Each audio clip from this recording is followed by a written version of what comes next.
aux heures difficiles par ses encouragements et son exemple. Ce 11 novembre, à 5h15, est signé dans la forêt de Compiègne, dans un wagon à rotonde, l'armistice, mettant fin à la guerre la plus effroyable que l'espèce humaine ait connue.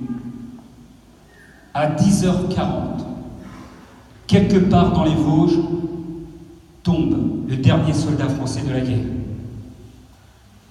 En quelques heures plus tard, à 11h, le cessez-le-feu sonne sur tout le front, mettant un terme à plus de 4 années de guerre.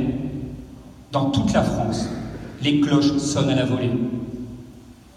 15 jours après l'armistice est créée l'Union nationale des combattants.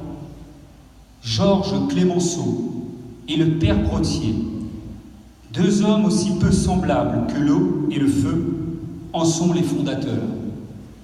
Clémenceau remet au premier trésorier de l'UNC la somme de 100 000 francs or provenant d'un don d'une mère dont le fils est tombé au combat.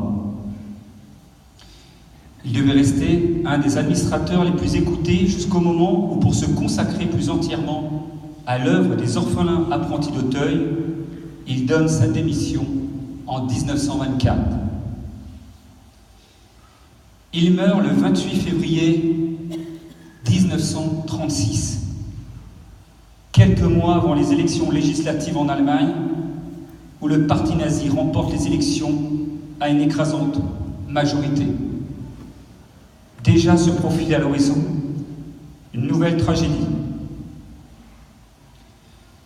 Jean Cocteau nous rappelle que le vrai tombeau des morts, c'est le cœur des vivants.